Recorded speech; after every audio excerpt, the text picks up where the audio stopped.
Hello guys, कैसे हैं आप? उम्मीद करते हैं कि आप सब खैरियत से होंगे, खुश होंगे। भाई देने जा रहे हैं वीडियो है भाई की रामायण पर। अगर आपको पसंद आए तो लाइक और सब्सक्राइब जरूर कर लीजिएगा। एक राजा जिसने सब कुछ जीत लिया लेकिन अपनी ही जिंदगी हार गया। एक बेटा जो फर्ज के लिए जंगल चला गया। एक रानी जिसके एक ही फैसले ने पूरी दुनिया बदल दी। और एक जंग जो सिर्फ तीरों से नहीं बल्कि इंसान के अंदर के अंधेरों से लड़ी गई। यू गेस्ड इट राइट दोस्तों, मैं बात कर रहा हूं रामायण की।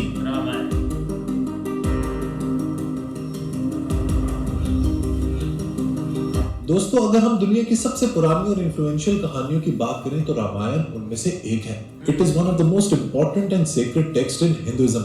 यही वजह है कि हजारों सालों से रामायण की कहानी जनरेशन आफ्टर जनरेशन चली आ रही है। रामायण का मतलब है द जर्नी ऑफ राम, यानी कि राम का सफर। रामायण के बहुत से वर्जन मौजूद हैं क्योंकि सदियों के दौरान मुख्तलिफ रीजन्स और कल्चर्स ने इस कहानी को अपने अंदाज में सुनाया और लिखा।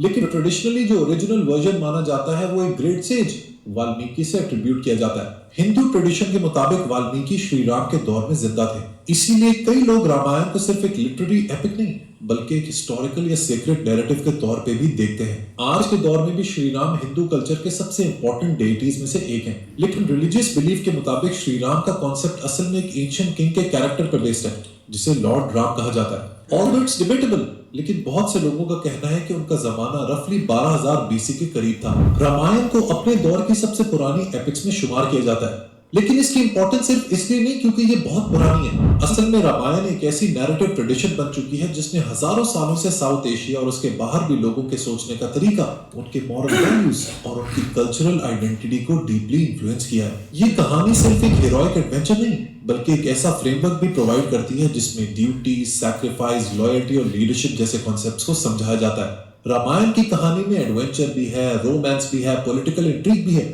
और सबसे बढ़कर कुछ ऐसे फिलोसॉफिकल कॉन्सेप्ट्स हैं जो ड्यूटी, सैक्रिफाइस और ह्यूमन कैरेक्टर के बारे में बहुत ही अहम सवाल उठाते हैं। ट्रेडिशनल बिलीफ्स के मुताबिक रामायण को एक एंशिएंट सेज ने कंपोज किया था जिनका नाम वाल्मीकि था। वाल्मीकि को अक्सर आदि कवि यानी पहला पोएट कहा जाता है क्योंकि उनकी कंपोजिशन को संस्कृत पोएट्री की अर्लीस्ट और सबसे इंफ्लुएंशियल एग्जांपल्स में शुमार किया जाता है। रामायण असल में संस्कृत जबान में लिखी गई थी जिसमें तकरीबन 24,000 वर्सेस यानी कि श्लोक शामिल हैं जो एक पोएटिक मीटर में कंपोज किए गए हैं। इंडियन लिटरेरी ट्रेडिशन में रामायण को अक्सर इतिहास की कैटेगरी में रखा जाता है। इतिहास का लफ्ज असल में इतिहासा से निकला है जिसका लिटरल मतलब होता है ऐसा ही हुआ था या this is how it happened. इसीलिए ट्रेडिशनल पर्सपेक्टिव में रामायण को सिर्फ एक फिक्शनल या इमेजिनेटिव स्टोरी के तौर पर नहीं बल्कि इसे एक ऐसा हिस्टोरिकल नैरेटिव माना जाता है जिसमें बताए गए कैरेक्टर्स और इवेंट्स को रियल या हिस्टोरिकली रूटेड समझा जाता है। देखिए दोस्तों, हिंदू मजहब में भी इस बात पर बहस होती है कि क्या रामायण या महाभारत वाकई में ट्रू स्टोरीज हैं या फिर ये सिर्फ मेटाफॉर्स हैं। हम लोग आज इस बहस में नहीं जाएंगे क्योंकि रियलिटी ये है कि रामायण और महाभारत आज हर हिंदू घराने की कल्चरल मेमोरी और मॉरल हिस्ट्री का हिस्सा बन चुकी है। यानी कि इन कहानियों का मकसद सिर्फ एंटरटेनमेंट या लर्निंग प्रोवाइड करना नहीं बल्कि कि किसी भी सोसाइटी की वैल्यूज, एथिकल कल्चर और कलेक्टिव मेमोरी को प्रिजर्व करने के लिए इस्तेमाल की जाती है। रामायण की खास बात यह है कि ये कहानी सिर्फ इंडिया तक महदूद नहीं है। सदियों के दौरान जब ट्रेड रूट्स और कल्चरल एक्सचेंजेस बढ़ते गए तो रामायण की स्टोरी साउथ ईस्ट एशिया के मुख्तलिफ रीजन्स तक फैल गई। थाईलैंड, इंडोनेशिया, कंबोडिया और लाओस जैसे मुल्कों में भी रामायण के लोकल एडेप्टेशंस मिलते हैं जहां कहानी को लोकल कल्चरल कॉन्टेक्स्ट के मुताबिक लिखा गया है। लेकिन आखिर रामायण की कहानी है क्या और इस कहानी से हम लोग क्या क्या कुछ सीख सकते हैं? आज की वीडियो इसी के बारे में। So let's start it. अगर हम ये जानना चाहते हैं कि आखिर वाल्मीकि ने रामायण लिखी क्यों, इसके पीछे उनका पर्पस क्या था, तो इसका जवाब रामायण के स्टार्ट में मिल जाता है। वाल्मीकि दरअसल एक ऐसे इंसान की तलाश में है जो तमाम यूनिवर्सल ह्यूमन वैल्यूज का परफेक्ट एग्जांपल हो। इसीलिए वो डिवाइन सेज नारदा से कुछ ये पूछते हैं, Who really is that person in this present world who is virtuous and vigorous, a conscientious one who is mindful of good deeds done to him, and also a speaker of truth, and who is determined in his deed? क्या इस दुनिया में कोई ऐसा इंसान मौजूद है जो नेक हो, हिम्मत वाला हो, जो सही और गलत को समझता हो, जो लोगों के एहसान को याद रखता हो, जो हमेशा सच बोलता हो और जो अपने फैसलों पर मजबूती से कायम रहता हो?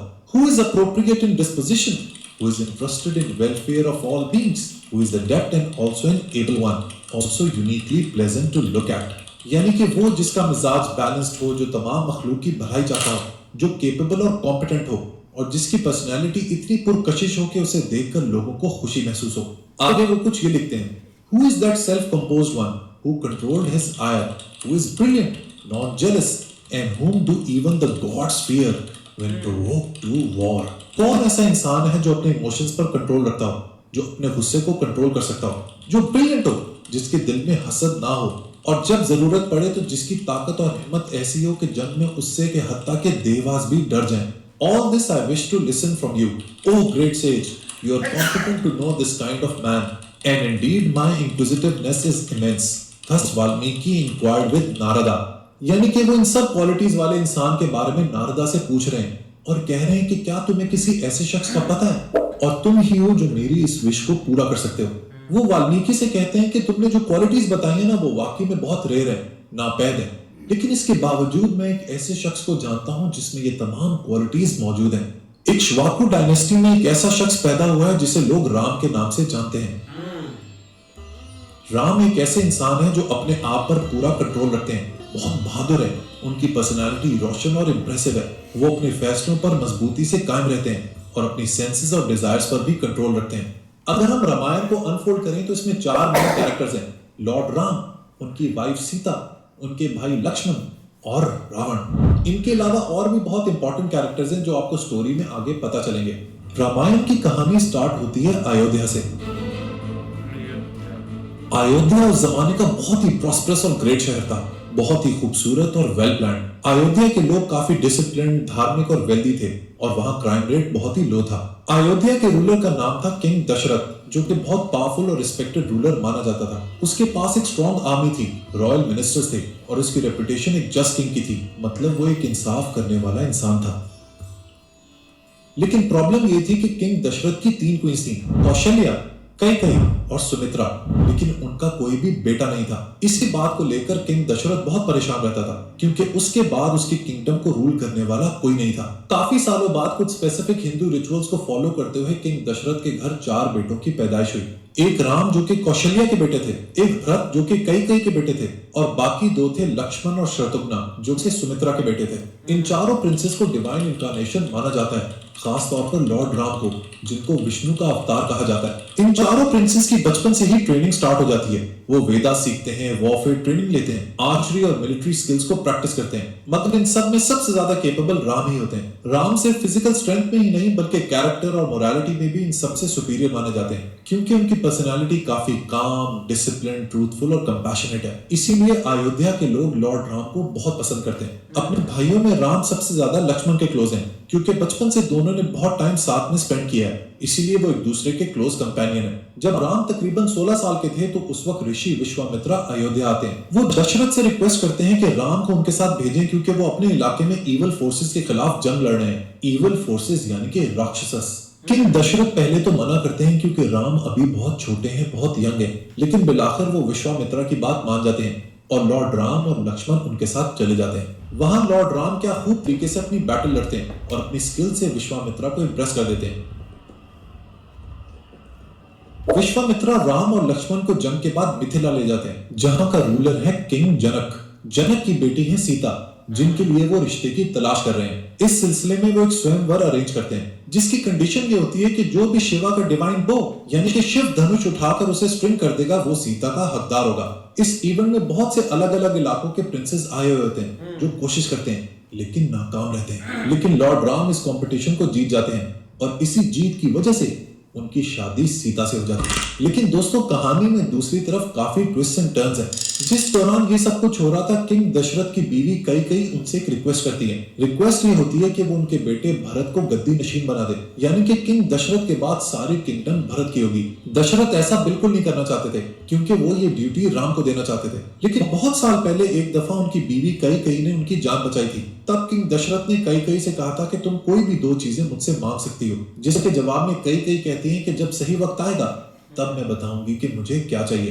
कैकेयी को महसूस हुआ कि अब सही वक्त आ गया है, लिहाजा उन्होंने भरत के लिए किंगडम मांगी और दूसरा उन्होंने ये कहा कि वो लॉर्ड राम को 14 साल के लिए वनवास पे भेज दें। वनवास का मतलब होता है जंगल में या अपने घर से दूर कुछ टाइम के लिए बसना या रहना, अक्सर किसी पनिशमेंट या शिक्षा यानी एग्जाम के तौर पर। राम ने ये बात मान ली और वो अपनी बीवी सीता और अपने भाई लक्ष्मण के साथ वनवास पर चले गए। मतलब अयोध्या को छोड़कर एक जंगल में चले गए जहां कोई फैसिलिटीज नहीं थी और ना उनके पास कोई आर्मी थी।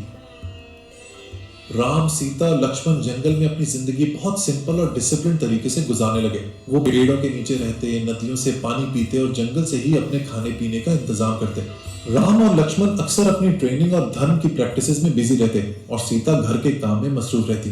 एक दिन ट्रेनिंग के दौरान वहां एक बहुत ही खूबसूरत औरत आई जिसका नाम शूर्पणखा था। वो राम से बहुत इंप्रेस हो गई और उसे शादी की ऑफर की, मगर राम ने पोलाइटली उसे रिफ्यूज कर दिया और कहा कि वो ऑलरेडी मैरिड है। यहाँ से शूर्पणखा की सीता को लेकर जेलसी डेवलप हुई और उसने वापस जाकर अपने भाई रावण को सब कुछ बता दिया। रावण लंका का किंग था और बहुत ही पावरफुल था। वो अपने अवाम पे बहुत जुल्म किया करता था। जब उसने अपनी बहन का दुख सुना तो उसने सीता को किडनैप कर लिया। सीता के किडनैप होने की न्यूज सुनकर राम का दिल टूट गया, लेकिन वो होपलेस नहीं थे। उन्होंने अपनी हिम्मत और धर्म का सहारा लेते हुए सीता को बचाने का प्लान बनाया। लक्ष्मण भी राम के साथ थे और उन्होंने जंगल में ही एक आर्मी तैयार की जिसमें उनके दोस्त और वानर सेना के लोग भी शामिल थे। इसी दौरान लॉर्ड हनुमान राम के पास आए और उन्हें बताया कि वो उनकी हेल्प करना चाहते हैं। हनुमान ने राम को लंका तक सीता की तलाश में ले जाने और रावण से लड़ने में बहुत मदद की। हनुमान खुद लंका गए, सीता को ढूंढा और उसे राम की तरफ से मैसेज भी दिया कि राम जल्द ही उसे बचाने आएंगे। राम और वानर सेना ने लंका के साथ वॉर शुरू की और वॉर काफी लंबी चली, लेकिन राम की हिम्मत, धर्म और सही नीयत ने उन्हें हर चैलेंज से जीत दिलाई। आखिरकार राम ने रावण को हरा दिया और लंका के लोगों को रावण के जुल्म से भी आजादी दिलाई, जिसके बाद राम सीता को अपने साथ अयोध्या वापस ले आए और वहां के किंग बने। राम की ये कहानी हिंदू कल्चर में बच्चे बच्चे को सुनाई जाती है। उसकी वजह यह है कि इस कहानी में कुछ ऐसे की टेकअवेज हैं जो आपको आपकी जिंदगी बेहतर करने में मदद कर सकते हैं। रामायण की कहानी में सबसे पहला लेसन है अपहोल्डिंग धर्मा, यानी कि अपने धर्म पर कायम रहना। धर्म का मतलब होता है सही काम करना, इंसाफ करना और अपनी मॉरल रिस्पॉन्सिबिलिटीज को निभाना, चाहे सिचुएशन कितनी भी मुश्किल क्यों ना हो। इस कहानी में लॉर्ड राम को धर्म का सबसे बड़ा एग्जाम्पल माना जाता है। जब उन्हें वनवास के लिए कहा गया तो वो मना भी कर सकते थे, अपनी पावर का इस्तेमाल करके किंगडम को हासिल भी कर सकते थे, लेकिन उन्होंने अपने फादर का कहना माना, अपनी मॉरल ड्यूटी को ज्यादा इंपॉर्टेंट समझा और कोई भी कंप्लेन किए बगैर वनवास चले गए। इस कहानी का एक बहुत ही खूबसूरत लेसन यह है कि इंसान की जिंदगी में जब टफ तरीन सिचुएशन आती है ना, जब बहुत ही सख्त चैलेंज होता है, तब भी इंसान को अपने प्रिंसिपल और मॉरल वैल्यूज को नहीं भूलना चाहिए। अगर हम धर्म पे कायम रहते हैं तो बिलाखिर जीत सच्चाई की ही होती है। रामायण से हमें दूसरा सबक मिलता है परसिवेरेंस का, जिसका मतलब है लगातार कोशिश करते रहना और मुश्किलात के बावजूद हिम्मत ना हारना। जब रावण ने सीता को किडनैप कर लिया तो लॉर्ड राम के लिए बहुत मुश्किल थी। उन्हें ना सिर्फ सीता को ढूंढना था बल्कि रावण की इतनी पावरफुल आर्मी को भी फेस करना था, अपने आप को, अपनी आर्मी को तैयार करना था। लेकिन उन्होंने हिम्मत नहीं हारी। वो लगातार कोशिश करते हैं, दोस्त बनाते हैं, वानर सेना को ऑर्गेनाइज करते हैं और आखिरकार लंका तक पहुंचकर रावण को हरा देते हैं। लिहाजा रामायण से एक और बहुत ही खूबसूरत लेसन जो हम सीख सकते हैं वो ये कि जब भी आपके ऊपर मुश्किल आए तो आपने घबराना नहीं है। इफ यू परसिवियर और आप डिटर्मिन्ड होकर एक काम देर तक करते रहते हैं तो बिल आखिर जीत आप ही की होगी। तीसरा सबक है loyalty and family love. Ram, Lakshman और सीता के दरमियान जो रिलेशनशिप है वो लॉयल्टी और सैक्रिफाइस की एक बहुत जबरदस्त एग्जांपल है। जब राम को 14 साल के वनवास के लिए कहा जाता है तो उनके भाई लक्ष्मण बगैर किसी कंप्लेन के उनके साथ जंगल में चले जाते हैं। उन्हें कभी भी अकेला नहीं छोड़ते और हर मुश्किल वक्त में उनका साथ देते हैं। लेकिन दोस्तों, सबसे रिमार्केबल बात यह है कि भरत भी जानते हैं कि इस गद्दी के असल हकदार लॉर्ड राम ही है, लिहाजा वो किंगडम को अडॉप्ट करने से मना कर देते हैं। इनफैक्ट वो लॉर्ड राम को बुलाने भी जाते हैं, लेकिन राम वापस आने से इनकार कर देते हैं। इसी तरह इस कहानी में सीता का भी कमाल रोल है। वो क्या जबरदस्त और एग्जेम्पलरी वाइफ है। शौहर के साथ चाहे जितना भी मुश्किल वक्त हो वो उनके साथ मिलकर गुजारेंगी। लॉर्ड राम का भी कैरेक्टर देखें कि जब एक खूबसूरत लड़की उन्हें शादी के लिए अप्रोच करती है तो वो उन्हें रिजेक्ट कर देते हैं, मना कर देते हैं, क्योंकि वो अपनी बीवी के साथ फेथफुल और लॉयल है। इस कहानी का एक बहुत ही खूबसूरत लेसन ये है कि जब भी किसी फैमिली के ऊपर बुरा वक्त आए तो सारे फैमिली मेंबर्स को मिलकर एक दूसरे का साथ देना चाहिए। रामायण से चौथी चीज जो हम लोग सीख सकते हैं वो है ह्यूमिलिटी। रामायण में हनुमान का कैरेक्टर भी बहुत पावरफुल है। हनुमान राम के सबसे डिवोटेड फॉलोअर थे और उनकी personality selfless service, strong faith और ह्यूमिलिटी की मिसाल है। हनुमान के पास बहुत ही ताकत, स्ट्रेंथ और पावर थी, लेकिन वो कभी भी इस पावर को लेकर घमंड का शिकार नहीं हुए। उन्होंने हमेशा इस पावर को इस्तेमाल किया लॉर्ड राम की हेल्प के लिए। इस वाक्य से हम लोग दो बातें सीख सकते हैं। एक तो ये कि we should never be proud of our abilities and skills, और हमें अपनी एबिलिटीज और स्किल्स को दूसरों की हेल्प के लिए हमेशा इस्तेमाल करना चाहिए। रामायण से पांचवी चीज जो हम लोग सीख सकते हैं वो ये कि हमें कभी भी फैसले जल्दबाजी में नहीं करने चाहिए। जल्दबाजी के फैसले अक्सर बुरे नतीजों तक ले जाते हैं। इसकी मिसाल भी आपको लॉर्ड राम में मिलती है। जब सीता किडनैप होती है तो वो फौरन उसका नी जर्क रिएक्शन नहीं देते। वो अपने आप को तैयार करते हैं, अपनी आर्मी को ऑर्गेनाइज करते हैं, पावरफुल बनाते हैं और उसके बाद रावण के ऊपर अटैक करते हैं। रामायण से छठा सबक हमें ये मिलता है कि हमेशा नेकी की बदी के ऊपर जीत होती है। रामायण का सबसे पावरफुल मैसेज है ये कि आखिरकार अच्छाई हमेशा बुराई पर जीत जाती है। इस कहानी में राम और रावण की जंग असल में गुड और इवल के दरमियान कॉन्फ्लिक्ट को रिप्रेजेंट करती है। रावण बेशक एक बहुत पावरफुल रूलर था, उसके पास एक बहुत ही तगड़ी आर्मी थी, लेकिन उसने इस पावर का गलत इस्तेमाल किया, लोगों पर जुल्म किया और उनको दबाया। दूसरी तरफ लॉर्ड राम सच्चाई, इंसाफ और धर्म पर कायम रहते हैं और बिल आखिर यही सच्चाई उनकी विक्ट्री की कॉज बन जाती है। सातवां लेसन है रिस्पेक्ट एवरीबॉडी। रामायण हमें यह सिखाती है कि हमें हर तरह के इंसान और हर तरह की मखलूक के साथ काइंडनेस और जस्ट तरीके से पेश आना चाहिए। लॉर्ड राम हर तरह के शख्स को भरपूर रिस्पेक्ट देते थे, तो चाहे वो लोग उनसे ज्यादा पावरफुल हो या फिर उनसे कमजोर। जो शख्स दूसरों को रिस्पेक्ट देता है बदले में उसी को रिस्पेक्ट मिलती है। आठवां सबक जो हमें रामायण से मिलता है वो है role of a just leader, यानी कि एक इंसाफ पसंद लीडर का रोल। जब राम वापस अयोध्या आते हैं और राजा बनते हैं तो उनका दौर राम राज्य के नाम से मशहूर होता है। इस दौर को एक आइडियल लीडरशिप की मिसाल माना जाता है, जहां इंसाफ, स्टेबिलिटी और लोगों की वेलबींग को प्रायोरिटी दी जाती है। लिहाजा अच्छा लीडर वो है जो फेयर हो, कंपैशनेट हो और अपने लोगों का ख्याल रखे। नवा लेसन जो हमें रामायण से मिलता है वो है इंपॉर्टेंस ऑफ पेशेंस, यानी कि सब्र की अहमियत। रामायण में सीता का कैरेक्टर पेशेंस की बेस्ट एग्जांपल है। जब रावण उन्हें लंका ले जाता है तो वो बहुत मुश्किल और पेनफुल सिचुएशन में होती हैं, लेकिन फिर भी वो अपनी डिग्निटी और फेथ को नहीं छोड़ती और पेशेंस के साथ सही वक्त का इंतजार करती हैं। लिहाजा दोस्तों, जिंदगी में आपका एक बहुत बड़ा एसेट आपका पेशेंस कैपिटल है। अगर आप पेशेंटली सब्र के साथ जिंदगी गुजारना सीख गए तो मैंने आपको कहा ना, बिल आखिर जीत आप ही की होगी। और दोस्तों, 10वां और आखिरी लेसन रामायण का यह है कि ये सिर्फ हिंदू कल्चर के लिए इंपॉर्टेंट नहीं है, इसका मैसेज यूनिवर्सल है। आपका फेथ कुछ भी हो सकता है, इसके बावजूद भी आप रामायण से बहुत कुछ सीख सकते हैं। लॉर्ड राम की कहानी का ताल्लुक किसी खास मजहब से नहीं, बल्कि इसका मैसेज पूरी कायनात के लिए। अगर आप रामायण को बगैर किसी प्रेजुडिस, बगैर किसी बायस के पढ़ेंगे तो मेरा आपसे ये प्रॉमिस है कि ये आपकी जिंदगी में कहीं ना कहीं तब्दीली, कहीं ना कहीं ट्रांसफॉर्मेशन जरूर लेकर आएगी। एंड यू नेवर नो कि ये तब्दीली बिल आखिर आपकी जिंदगी बदल दे। वीडियो पसंद आई हो तो लाइक बटन जरूर प्रेस कीजिएगा। Until next time, goodbye and don't forget to share book buddies video with your friends and family.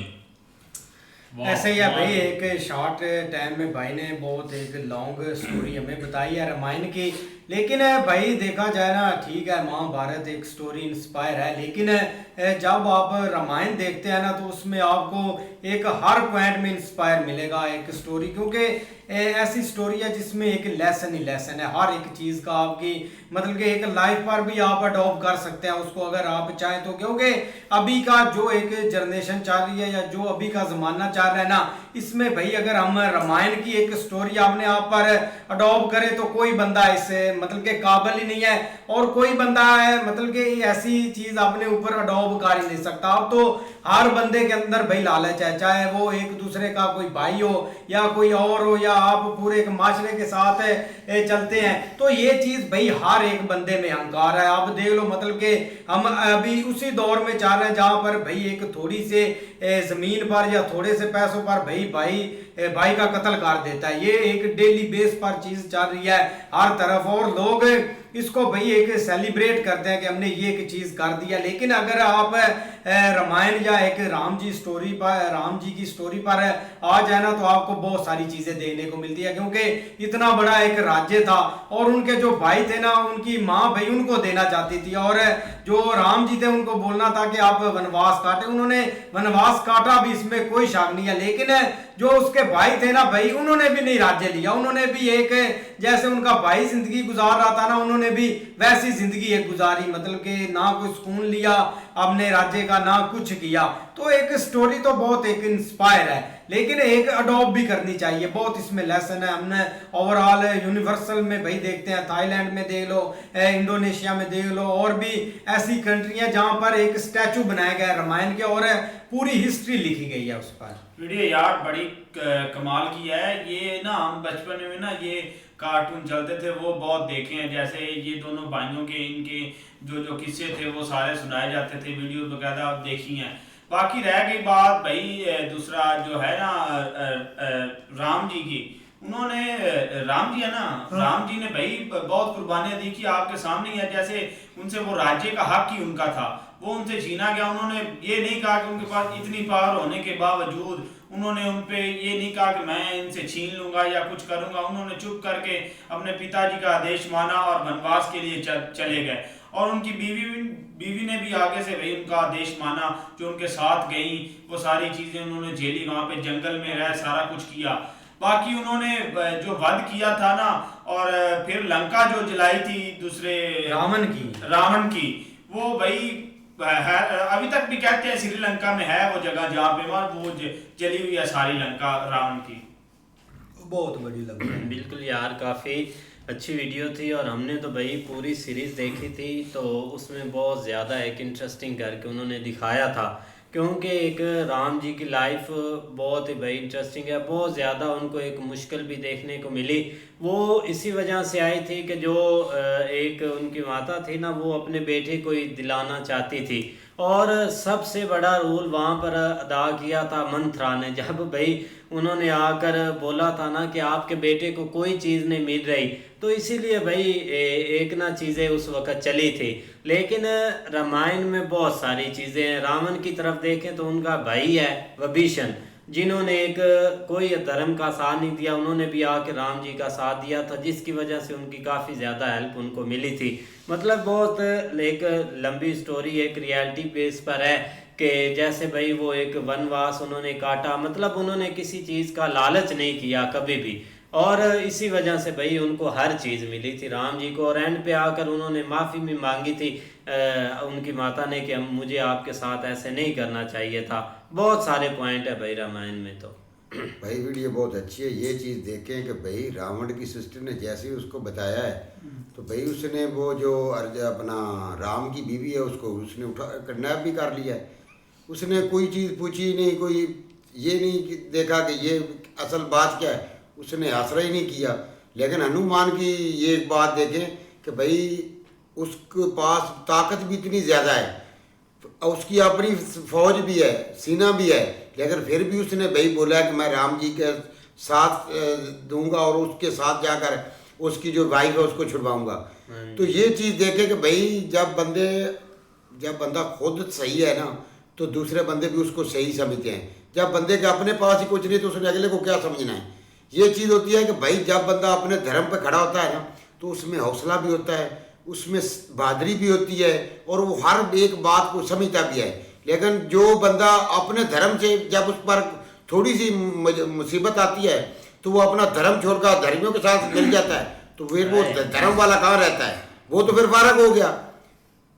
बंदा धर्म वाला वही होता है जब आपका सामने आपका शत्रु खड़ा हो या आपके सामने एक मौत का फरिश्ता खड़ा हो, तो आप धर्म पे डटे रहें, चाहे आपका सर कट जाए, चाहे जो मर्जी हो जाए। वो बंदे कामयाबी वो होता है। जो बंदा भाग के इधर कभी इधर भाग कर हो जाए, वो धर्म उसका कहाँ गया।